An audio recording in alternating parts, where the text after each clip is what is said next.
Halo teman-teman sekalian, Assalamualaikum warahmatullahi wabarakatuh. Masih bersama saya, Pak Sul, di channel Guru Kreatif 4.0.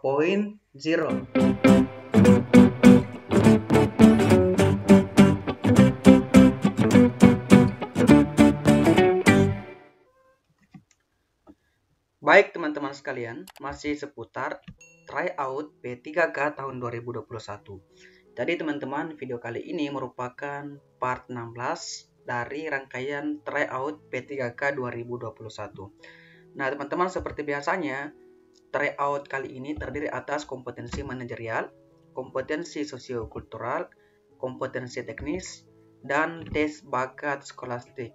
Nah teman-teman, untuk video kali ini di part 16 ini, kami akan memberikan tryout kepada teman-teman khususnya di tes bakat skolastik.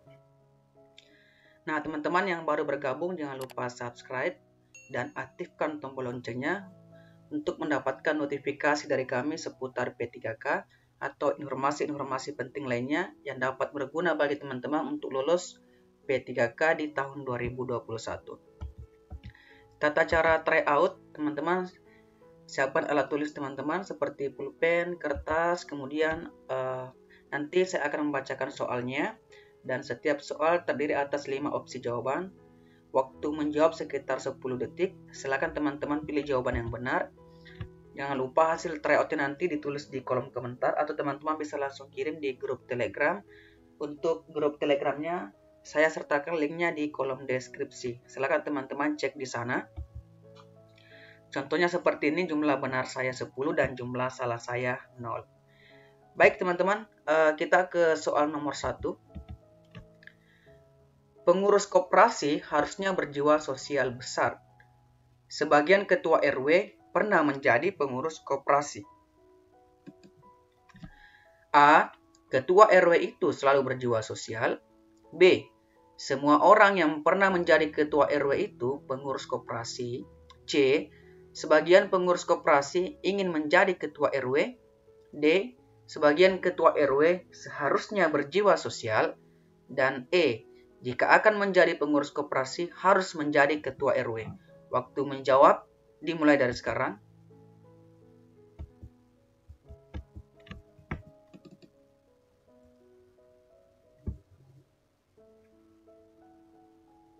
Oke, baik teman-teman, waktu selesai dan jawaban yang benar adalah bagian D.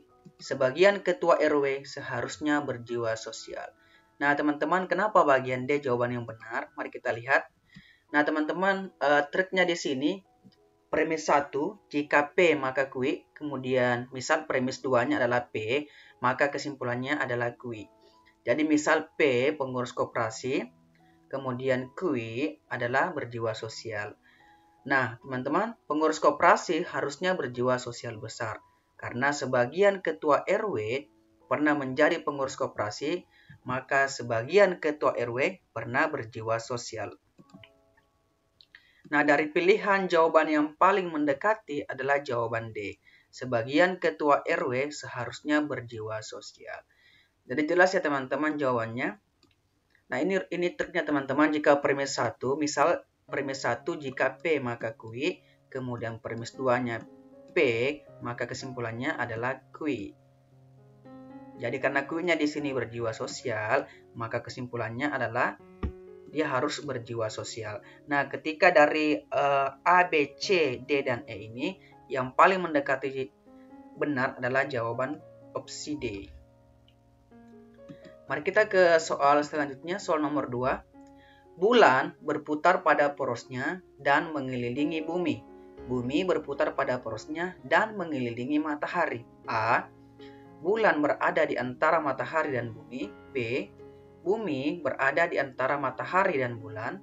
C. Matahari tidak berputar. D. Bulan mengelilingi matahari. Dan E. Bulan, bumi, dan matahari saling mengelilingi. Waktu menjawab dimulai dari sekarang.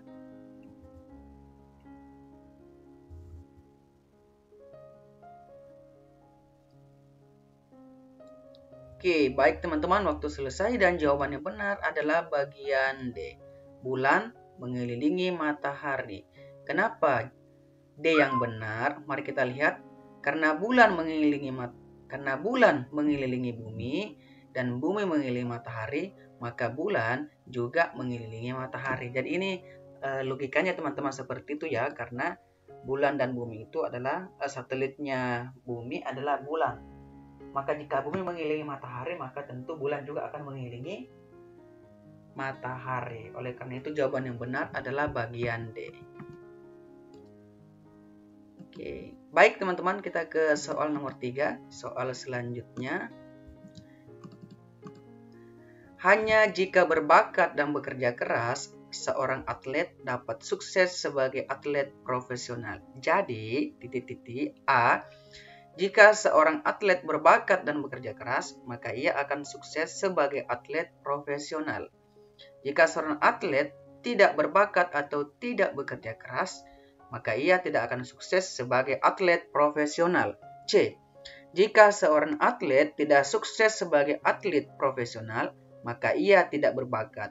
D, jika seorang atlet tidak sukses sebagai atlet profesional, maka ia bukan pekerja keras. E, salah semua. Waktu menjawab dimulai dari sekarang.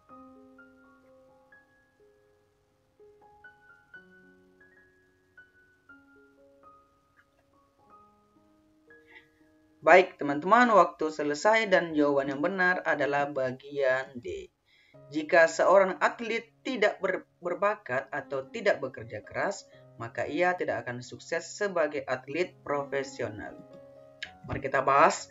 Seorang atlet berbakat dan bekerja keras dapat sukses sebagai atlet profesional. Artinya teman-teman, dengan bakat dan kerja keras, seorang atlet dapat menjadi atlet profesional. Akan tetapi belum pasti terpenuhi menjadi atlet profesional hanya karena berbakat dan bekerja keras. Jadi, jika seorang atlet tidak berbakat dan tidak bekerja keras, maka ia tidak akan sukses sebagai atlet profesional.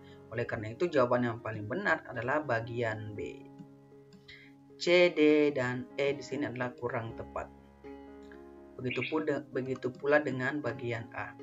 Nah teman-teman, mari kita ke soal selanjutnya. Soal nomor 4.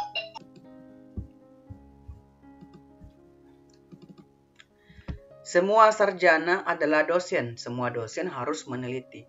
Apakah kesimpulannya? A, sementara sarjana bukan dosen. B, sementara peneliti bukan dosen. C, sementara peneliti adalah dosen. D, sementara dosen tidak meneliti. E, semua dosen tidak sarjana.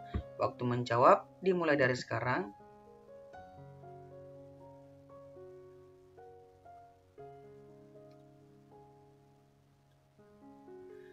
Baik teman-teman, waktu selesai dan jawaban yang benar adalah bagian B. Sementara peneliti bukan dosen. Mari kita bahas teman-teman ya. Misalnya premis 1, jika P maka Q. Premis 2-nya, jika Q maka R, maka kesimpulannya jika P maka R. Nah, misal di soal nomor 4 ini teman-teman ya. P-nya adalah sarjana, kemudian Q-nya adalah dosen, dan R-nya adalah harus meneliti. Jadi ini adalah P, Q, dan R. Maka kesimpulannya adalah semua sarjana harus meneliti. Nah, jika kita analisis jawaban satu per satu, maka jawaban A dan D jelas salah. Jadi ini teman-teman ya, A dan D ini sudah salah karena bertentangan dengan sifat mutlak pernyataan. Pasti ada dosen yang sarjana. Artinya kita tinggal pilih jawaban B dan C. Pernyataan pada jawaban E juga salah karena semua dosen harus meneliti. Ingat, jika A maka B tidak sama artinya dengan jika B maka A. Dengan demikian, kita tidak bisa menyimpulkan bahwa semua yang meneliti adalah dosen. Nah, dari sini jawaban C salah. Nah, jawaban yang tersisa adalah B. Oleh karena itu, teman-teman, di soal ini, jawaban yang paling benar adalah bagian B. Sementara peneliti bukan dosen. Saya rasa jelas ya, teman-teman. Mari kita ke soal selanjutnya, soal nomor 5. Jika semua harta benda Manto terbawa banjir, maka ia menderita. manto tidak menderita. Kesimpulan yang sah adalah semua harta benda manto tidak terbawa banjir. B. Ada harta benda manto yang tidak terbawa banjir. C. Semua harta benda manto terbawa banjir. D. Ada harta benda manto terbawa banjir. E. Tidak ada banjir. Waktu menjawab dimulai dari sekarang.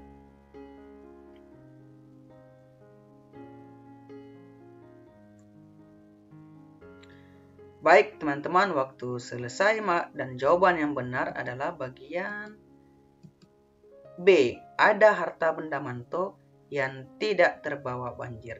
Kenapa bagian B teman-teman jawabannya? Trik juga di sini teman-teman, misal premis satunya jika P maka Q, ini rumus ya teman-teman. Kemudian premis 2-nya tidak Q, maka kesimpulannya adalah tidak P.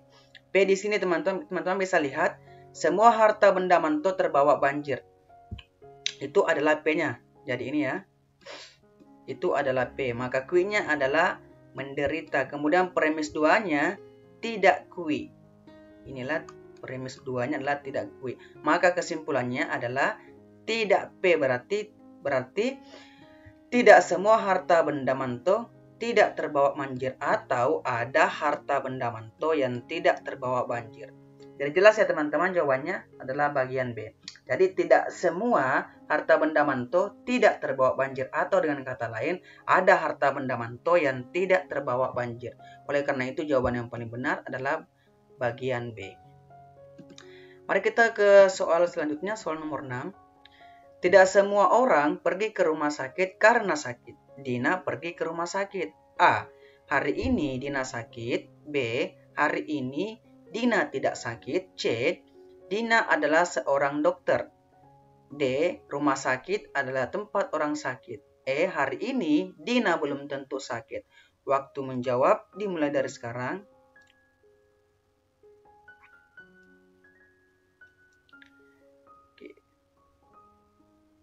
Baik teman-teman, waktu selesai dan jawaban yang benar adalah bagian E. Hari ini Dina belum tentu sakit. Kenapa bagian E teman-teman? Tidak semua orang yang pergi ke rumah sakit karena sakit. Jadi Dina pergi ke rumah sakit belum tentu karena sakit. Artinya hari ini Dina belum tentu sakit. Nah, jawaban A dan B ini teman-teman salah. Karena pernyataan ini belum tentu benar, artinya bisa benar, bisa tidak benar. Jawaban C dan D salah karena dalam premis tidak dijelaskan perihal profesi Dina dan definisi rumah sakit. Jadi ini ya teman-teman, tidak dijelaskan profesi dan definisi rumah sakit. Oleh karena itu, dia tidak berhubungan dengan soal. Maka jawaban yang paling benar adalah bagian E. Kita ke soal nomor 7 teman-teman. Bulan, bintang, meteor ada di angkasa. Satelit ada di atmosfer. Atmosfer adalah lapisan gas yang menutupi angkasa. A. Satelit adalah bintang. B. Bulan, satelit ada di atmosfer. C. Meteor, bulan di luar atmosfer. D. Satelit adalah benda langit. Dan E. Satelit berada di antara bulan dan bintang. Waktu menjawab dimulai dari sekarang.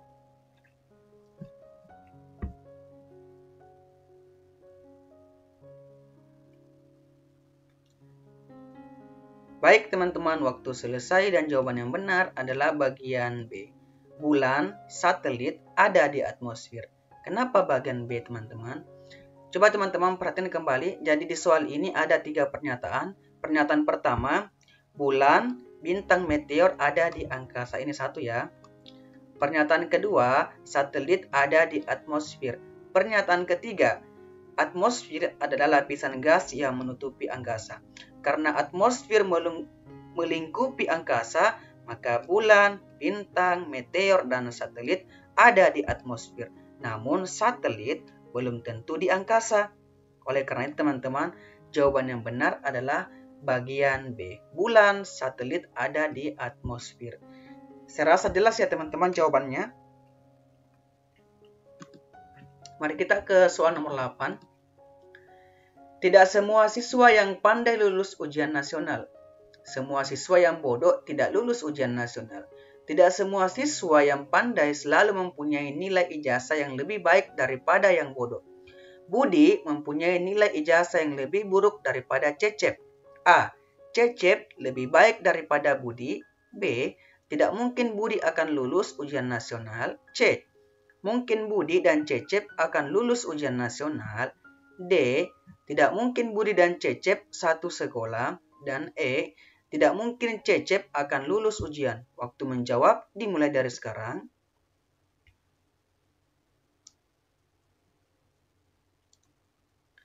Oke, baik teman-teman, waktu selesai dan jawaban yang benar adalah bagian C. Mungkin Budi dan Cecep akan lulus ujian nasional. Mari kita bahas teman-teman. Nah, di soal ini teman-teman, soal nomor 8 ada 4 pernyataan. Ini ya, pernyataan pertama, tidak semua siswa yang pandai lulus ujian nasional. Ini yang pertama. Jadi artinya siswa pandai ada yang lulus dan ada yang tidak lulus. Pernyataan kedua, semua siswa yang bodoh tidak lulus ujian nasional. Artinya teman-teman, yang tidak lulus adalah semua siswa yang bodoh dan beberapa siswa yang pandai. Pernyataan ketiga, tidak semua siswa yang pandai selalu mempunyai nilai ijazah yang lebih baik daripada orang yang bodoh. Ini yang ketiga. Pernyataan keempat, Budi mempunyai nilai ijazah yang lebih buruk daripada Cecep. Artinya teman-teman, Budi dan Cecep ini belum tentu pandai atau belum tentu bodoh, yang artinya mereka belum tentu lulus atau belum tentu tidak lulus. Nah, maka kesimpulannya adalah mungkin Budi dan Cecep akan lulus ujian nasional. Jadi teman-teman, jawaban yang benar adalah bagian C. Saya rasa jelas ya teman-teman jawabannya. Mari kita ke soal nomor 9. Semua pengendara kendaraan bermotor harus memiliki SIM. Badu adalah seorang petugas yang menyeleksi ujian praktik untuk mendapatkan SIM. Simon mempunyai SIM, jadi A. Pemilik SIM mengikuti ujian praktik. B. Semua pengendara kendaraan bermotor pernah mengikuti ujian praktik. C. Simon mengikuti ujian praktik. D. Simon pernah bertemu dengan Badu. E. Semua jawaban di atas salah. Waktu menjawab dimulai dari sekarang.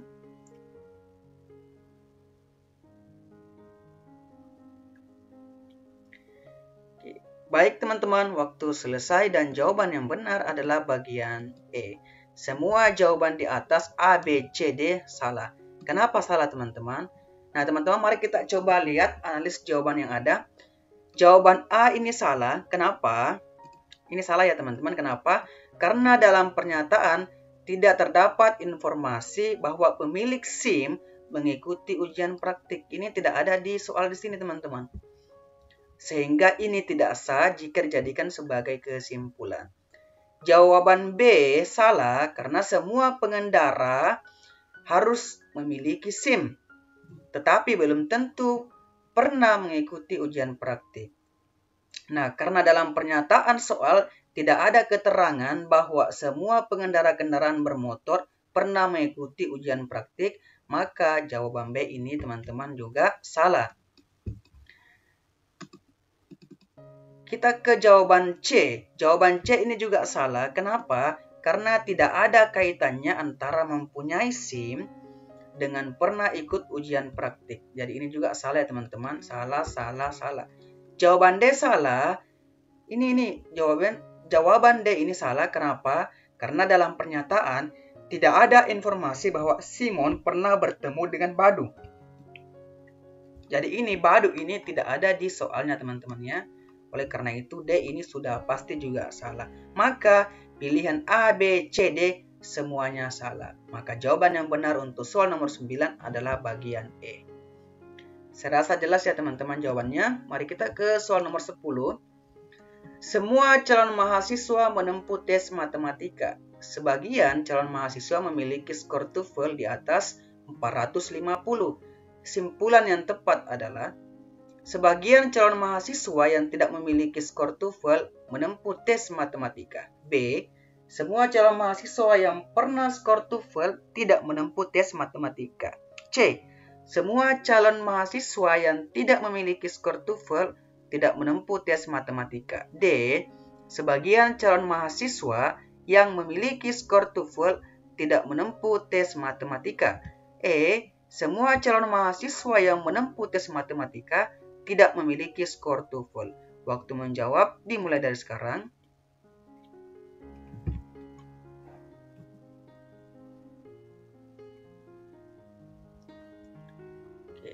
Baik teman-teman, waktu selesai dan jawaban yang benar adalah bagian A. Sebagian calon mahasiswa yang tidak memiliki skor TOEFL menempuh tes matematika. Mari kita bahas dulu.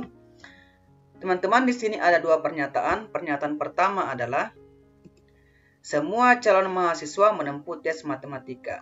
Pernyataan kedua, sebagian calon mahasiswa memiliki skor TOEFL. Nah teman-teman, jika saya gambarkan dalam diagram seperti ini gambarnya.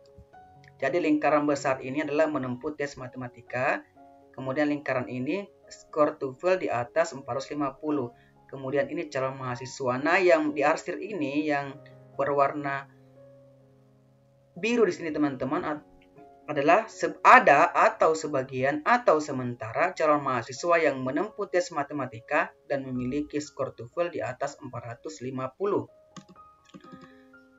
Nah, dari diagram ini teman-teman dapat disimpulkan bahwa ada atau sebagian calon mahasiswa menempuh tes matematika dan memiliki skor TOEFL di atas 450. Atau dengan kata lain, ada atau sebagian calon mahasiswa menempuh tes matematika namun tidak memiliki skor TOEFL di atas 450. Oleh karena itu jawaban A yang benar. Atau dengan menggunakan sifat mutlak bahwa semua calon mahasiswa pasti menempuh tes matematika. Maka pilihan jawaban B, C, D salah ya teman-teman. Nah, jawaban E juga ini salah. Kenapa? Karena bertentangan dengan pernyataan sebagian calon mahasiswa memiliki skor TOEFL di atas 450. Jadi jawaban yang paling benar adalah bagian A. Baik teman-teman, itulah tadi 10 nomor untuk soal tes bakat skolastik di bagian penalaran. Nah teman-teman silakan ditulis hasil tryout-nya teman-teman di kolom komentar atau di grup Telegram. Nah semoga tryout ini teman-teman sudah banyak teman-teman yang benar, ada peningkatan dari sebelumnya. Saya ucapkan terima kasih dan mohon maaf jika ketika saya menjelaskan ada perkataan saya yang kurang berkenan di hati teman-teman, atau ada soal-soal saya yang tulisannya tidak jelas atau gambarnya buram, mohon maaf. Semoga apa yang saya sampaikan dapat bermanfaat dan saya berharap sekali bahwa teman-teman semua bisa lulus P3K di tahun 2021. Terima kasih. Wassalamualaikum warahmatullahi wabarakatuh dan sampai ketemu di video-video saya selanjutnya.